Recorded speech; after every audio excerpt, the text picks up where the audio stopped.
Hola, ¿qué tal amigos? Espero que se encuentren muy bien. Muchas gracias por visitar de nuevo este canal. En esta ocasión hablaremos de una de las sensaciones más llamativas en los textos literarios del terror y el suspenso, algo que el psicoanalista Sigmund Freud definió como lo unheimlich o traducido al español como lo siniestro.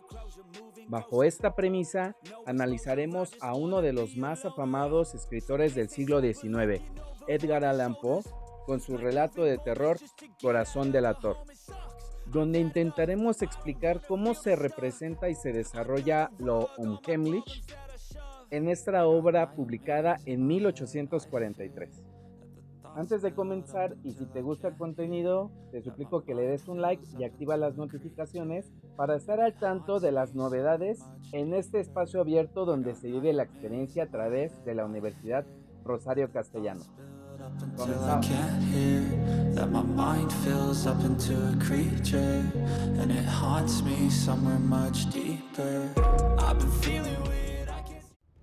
Para comenzar, es preciso conocer a nuestros sujetos de estudio en este video. Comenzaremos con Sigmund Freud.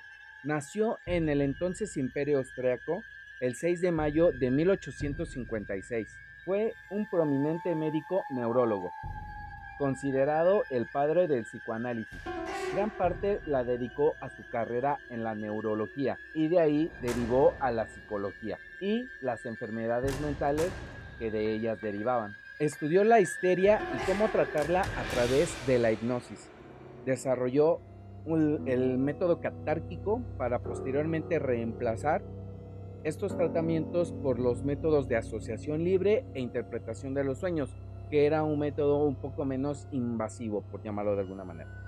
Uno de los ensayos en la literatura freudiana se titula Unheimlich o lo siniestro, donde se explora este concepto y su relación con lo angustiante, con lo espantoso o lo inquietante. El término es un antónimo de Heimlich o Heimlich. Tienen que ver con lo secreto, con lo íntimo, lo dócil, lo familiar, lo fácilmente reconocible. Freud plantea que lo siniestro es un elemento que altera las cosas tal y como las conocemos y que no son familiares, pero que de algún modo han sido cambiadas, algo que nos parece familiarmente extraño. Hoy en día podemos encontrar un ejemplo de esto en los famosos videos de backrooms, que son estos videos que están en YouTube o en TikTok de oficinas o de pasillos interminables y que se repiten una y otra vez, donde están llenos, o más bien están totalmente desolados y las luces están en constante parpadeo y hay un constante olor a humedad según los relatos de aquellos que han logrado entrar y salir para contarlo. El padre del psicoanálisis nos refiere que existen diferentes tópicos o temas que pueden despertar una incertidumbre intelectual con efectos siniestros. Uno de ellos es el factor de repetición, como en el caso de los anteriores mencionados backrooms, donde se repite una y otra vez la misma oficina o el mismo pasillo. Otro tópico es la superstición de desearle el mal a alguien y que esto se vuelva realidad o que se cumpla. Para esto podemos tomar como un claro ejemplo las maldiciones gitanas, que son tan famosas. Existe otro tópico muy afamado y ampliamente difundido, que es el mal de ojo, el cual representa el temor por la envidia de alguien ajeno, es decir, el temor porque lo que tú posees alguien te lo envidie y que de ahí pues te lance una maldición o que busque de alguna manera lograr que tú no lo tengas. Uno de estos tópicos más destacados encuentra su origen en la fuente infantil, cuando las vivencias reprimidas, es decir, lo que de niños nos espantaba o nos causaba temor, surgen o son nuevamente confirmadas por un evento que las reanima o que las revive. Y es cuando estas convicciones que creíamos ya superadas o que se pensaba que ya estaban superadas, con el pasar de los años, por supuesto, hayan una nueva confirmación. Estas confirmaciones casi siempre están asociadas al silencio, la soledad y la oscuridad. Y bueno amigos, ¿esto cómo afecta o cómo está relacionado dentro de la ficción literaria? Bueno, pues en este caso Freud nos señala que el escritor, el poeta, provoca en nosotros esta incertidumbre al no dejarnos hacer conjeturas mientras leemos su obra. Esto evidentemente con toda la intención de trasladarnos o de transportarnos como lectores a este mundo, ya sea real o de fantasía, no importa, eso es algo que decide el escritor, pues claro, de forma arbitraria. Esto para el escritor es pues prácticamente una licencia o un permiso que nosotros le otorgamos y no importa que sea muy allegada o despegada de la realidad, nosotros como lectores iremos y le seguiremos el paso a esta historia. La resurrección de los reencarnados, la pululación de espíritus, la atribución de fuerzas mágicas, la realización de las ideas, todos estos casos son explotados por la literatura de terror y por lo gótico. Y es entonces que surge en nosotros este sentimiento de lo siniestro o de lo macabro. Pero ¿de dónde puede venir esto o estas afirmaciones? Esto sucede debido a que nuestros antepasados aceptaban estas eventualidades como una realidad. Es decir, bastaba que pasara un evento poco inusual para relacionarse con un evento o con una situación pues sobrenatural. Hoy en día ya no creemos más en ellas. ¿O sí? Se ha sobrepasado nuestra forma de pensar. Sin embargo, en nuestro pensamiento colectivo no estamos muy seguros de estas nuevas concepciones. Las creencias antiguas de algún modo subsisten en espera de que algún evento las confirme. En cuanto sucede algo susceptible de una interpretación de este estilo, digamos que brotan o que salen a la luz estas viejas convicciones. Y entonces es cuando experimentamos lo siniestro. Sin embargo, ¿qué sucede cuando el autor o el escritor, el poeta, se sitúa en una realidad en común, es decir, en algo que conocemos, que es actual? Es entonces que lo siniestro está condicionado a ser parte de la vida real.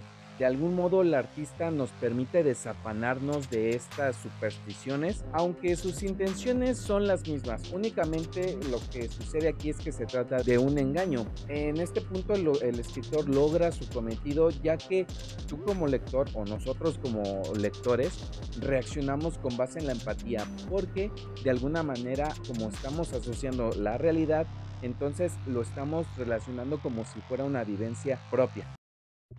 Y pues bueno amigos, con base en lo que hemos platicado, llega el punto de abordar a este escritor muy famoso, o más bien dicho, afamado del siglo XIX, Edgar Allan Poe. Nació en Baltimore, Estados Unidos, el 19 de enero de 1809. Dedicó su vida a las letras siendo poeta, escritor y crítico periodístico. Es reconocido por ser un pionero en los relatos cortos y su acervo literario abarca poemas, cuentos de terror y relatos detectives. Una de las obras que analizaremos de este referente de las letras norteamericanas es el cuento o el relato de terror titulado Corazón del Actor, publicado en 1843. En esta obra el autor aborda la culpa y la locura en un personaje completamente anónimo que se obsesiona por el temor que le provoca un ojo enfermo de un anciano con el que convive.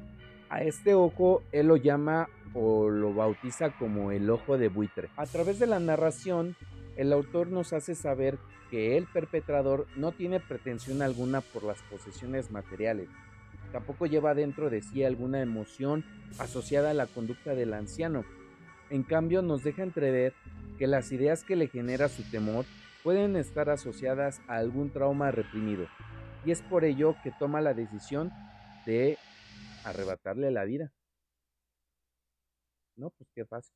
Lo siniestro de esta obra se representa mediante una atmósfera inquietante, producto de la tensión y el ritmo frenético que vive constantemente el narrador. Nos da a conocer la paranoia y el nerviosismo constante que experimenta mientras relata los detalles de su proceder antes, durante y después de cometer este crimen. Un elemento intrínseco de esta obra es que se desarrolla en primera persona, es decir, en ningún momento conocemos las ideas, las emociones o los pensamientos de los demás personajes que llegan a interactuar o de los que se sabe dentro de este relato, y solamente los podemos intuir a través de la mente de este atribulado personaje. Durante el relato Alan Poe tiene la capacidad de introducirnos en la historia como un espectador, haciendo uso de una estructura narrativa donde la planificación y precisión del narrador son cruciales. Y aquí, amigos, cabe resaltar algo importante. En algún momento de la historia, esta narración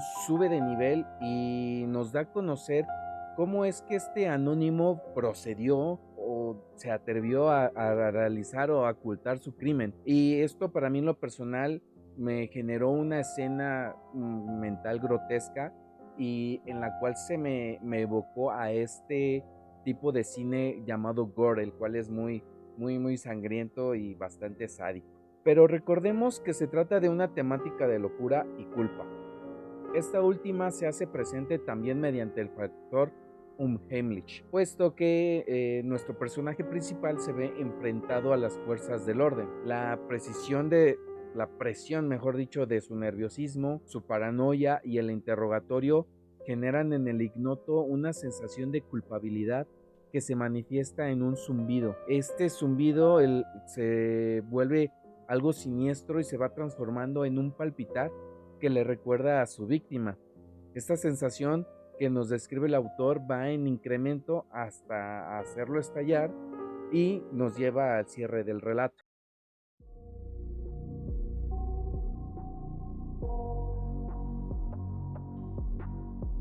La capacidad de Allan Poe para adentrarnos en lo siniestro por medio de esta trastornada mente del narrador, vislumbrando su locura y evidentemente su posterior culpa, nos hace reflexionar, nos hace pensar en este tipo de personajes que por desgracia no son ajenos.